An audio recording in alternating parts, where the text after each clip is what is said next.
Hello friends, welcome to my YouTube channel Stephen academy में आपका स्वागत है। और दोस्तों, आज का मैं वीडियो लेकर आया हूं बीएससी एग्रीकल्चर 5th सेमेस्टर वालों के लिए, जो कि उनकी तीसरी क्लास होने वाली है। किस सब्जेक्ट की? Geo informatics and nano technology की। और इस क्लास में हम बात करने वाले हैं शॉर्ट नोट्स के बारे में। कुछ इंपॉर्टेंट शॉर्ट नोट्स मैंने इसमें बताए हुए हैं, और जो आप लोगों के कुछ बच जाएंगे या जो और भी इंपॉर्टेंट मुझे लगेंगे उनके लिए भी मैं एक अलग से वीडियो लेकर आऊँगा। ठीक है, तो ये आप लोगों की तीसरी क्लास है। इससे पहले 2 क्लास अपलोड हो चुकी हैं। अगर आप लोगों ने वो क्लास अभी तक नहीं देखी तो उनको भी आप लोग देख सकते हैं। अगर लिंक आप लोगों को डिस्क्रिप्शन बॉक्स में दे दी जाएगी, आप लोग वहाँ से प्लेलिस्ट में जाकर वीडियो देख सकते हैं। चलिए बात करते हैं सबसे पहले जीपीएस की। तो जीपीएस में यहाँ पर बताया गया है, क्या बताया गया है? GPS global positioning system. तो ये क्या होती है? ग्लोबल पोजीशनिंग सिस्टम होती है। इस पर मतलब आप लोगों की टिप्पणी आ सकती है, तो इसलिए मैंने इंपॉर्टेंट समझकर इस पर वीडियो बनाना। तो इस पर बात करते हैं कि जीपीएस एक उपग्रह आधारित नेविगेशन प्रणाली है जो पृथ्वी पर कहीं भी स्थिति का पता लगाने के लिए उपयोग किया जाता है। जीपीएस का प्रयोग मौसम के निरंतर बदलाव, आयामी स्थिति तथा समय उपलब्ध कराता है। जीपीएस किसानों को खेत की सही स्थिति का पता लगाने में मदद करता है, जैसे मिट्टी का प्रकार, मिट्टी का प्रकोप, खरपतवारों का आक्रमण तथा जल स्रोत आदि।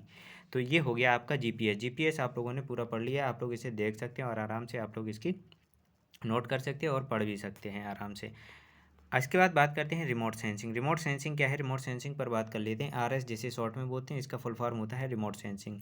तो ये आमतौर पर हवाई या उपग्रह सेंसर की श्रेणियों में आते हैं। इनके द्वारा मृदा के प्रकार, फसलों के विकास, सड़कों, क्षेत्र की सीमाओं तथा जल के अनुरूप क्षेत्रों में हुए परिवर्तन के संकेत को दर्शाते हैं।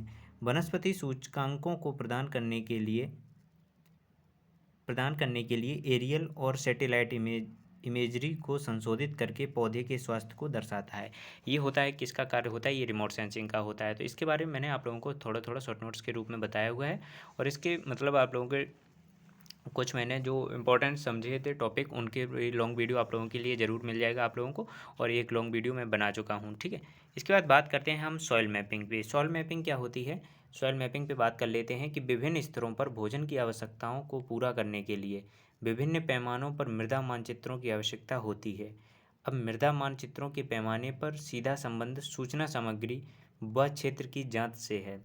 खराब भूमि पर इसी प्रकार की जानकारी, जैसे लवण आदि से प्रभावित मृदा, जूमिंग खेती आदि की आवश्यकता होती है, जो खराब भूमि के पुनर्ग्रहण और संग्रहण के लिए कार्यनीति बनाने में इस प्रकार से मानचित्र की आवश्यकता होती है। अब आप समझ गए होंगे कि सॉइल मैपिंग का क्या कार्य होता है और किस प्रकार ये काम में लाई जाती है। तो इस प्रकार से काम में लाई जाती है। दोस्तों, अगर आप लोगों को वीडियो अच्छा लगे, अगर आप लोगों के लिए हेल्पफुल रहा हो, तो प्लीज़ इसे लाइक ज़रूर करिए और कमेंट सेक्शन में ज़रूर बताया करिए आप लोग को वीडियो आप लोगों को कैसा लगा। ठीक है, इसी प्रकार के वीडियो आप लोगों को मतलब 2-4 वीडियो ज़रूर उपलब्ध हो जाएंगे एग्जाम तक, और अच्छा सा अच्छा कंटेंट आप लोगों को ज़रूर मिलेगा। अगर चैनल पर नए हो, चैनल को सब्सक्राइब करिए और लाइक शेयर ज़रूर करते रहिए। इसके बाद बात करेंगे नेक्स्ट क्या आता है? नेक्स्ट आता है हमारा यील्ड मॉनिटरिंग। यील्ड मॉनिटरिंग क्या होती है, कि इसे क्या कहते हैं? तो यील्ड मॉनिटरिंग होती है उपज निगरानी, जिसे कहते हैं उपज निगरानी हिंदी में। तो यील्ड मॉनिटरिंग क्या है कि उपज मॉनिटर कई घटकों का एक संयोजन है, जो ये आमतौर पर कई अलग अलग सेंसर और अन्य अलग अलग घटकों का समूह होता है। ठीक है, अब फसल उपज की निगरानी व उसका मानचित्रण। पीए यहाँ से समझ सकते हैं आप, प्रिसीशन एग्रीकल्चर मतलब परिशुद्ध खेती या सटीक खेती। पीए का एक महत्वपूर्ण कदम है, जो कि पीए को आगे ले जाने के चरण के रूप में कार्य करता है। खेत की उत्पादकता का आकलन करने के लिए, इसका बेहतर प्रबंधन करने के लिए उपज की निगरानी करना सबसे सीधा तरीका होता है। ठीक है, आप लोग समझ गए होंगे इसको। इसके बाद हम बात करेंगे कि वीआरटी क्या होता है? कि वेरिएबल रेट टेक्नोलॉजी। वीआरटी का फुल फॉर्म होता है वेरिएबल रेट टेक्नोलॉजी, मतलब परिवर्तनीय दर प्रौद्योगिकी। तो परिवर्तनीय दर प्रौद्योगिकी एक स्वचालित पद्धति होती है। वीआरटी पद्धति मृदा के मानचित्र में उल्लेख की गई मृदा की किस्म के आधार पर खेत की लागत की दर तय करती है। वीआरटी सबसे अधिक रूप में इस्तेमाल की जाने वाली सटीक कृषि मतलब सटीक कृषि पीए प्रणाली है। इसको भी आप लोग अच्छे से पढ़ के जाइए, क्योंकि ये इंपॉर्टेंट टिप्पणियाँ हैं, मैंने इसलिए आप लोगों के लिए इसमें वीडियो लेकर आया हूँ।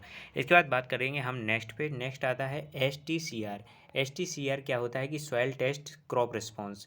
इससे तात्पर्य है कि फसल की पैदावार का अनुकूलन, पोषक तत्वों के नुकसान को कम करना, जो रूप से पर्यावरण के लिए आवश्यक है। मतलब पोषक तत्वों के नुकसान ना हो सके, ये आर्थिक रूप से क्या है, पर्यावरण के लिए आवश्यक होता है। और STCR के द्वारा गणितीय समीकरणों और अलग अलग कृषि संबंधों क्षेत्रों के उपयोग करके संतुलित उर्वरक उपयोग, सिंचाई तथा कृषि जलवायु क्षेत्र में पैदावार तथा अच्छे प्रबंधन निर्णय नीति के लिए आवश्यक होता है। क्या आवश्यक होता है? सॉइल टेस्ट, क्रॉप रिस्पॉन्स, ठीक है, तो इसकी आवश्यकता पड़ती है। तो दोस्तों ये आप लोगों का वीडियो इसीलिए मैं लेकर आया, तो इसमें इंपॉर्टेंट टिप्पणियाँ थी, कुछ और भी जो आप लोगों की इंपॉर्टेंट टिप्पणियाँ बची हुई वो आप लोगों को नेक्स्ट वीडियो में मैं आप लोगों के लिए लेकर आऊँगा, ठीक है। वीडियो अच्छा लगा तो प्लीज़ इसे लाइक करिए, चैनल पर नए हो सब्सक्राइब जरूर करना। मिलते हैं नेक्स्ट वीडियो में नेक्स्ट टॉपिक के साथ, तब तक के लिए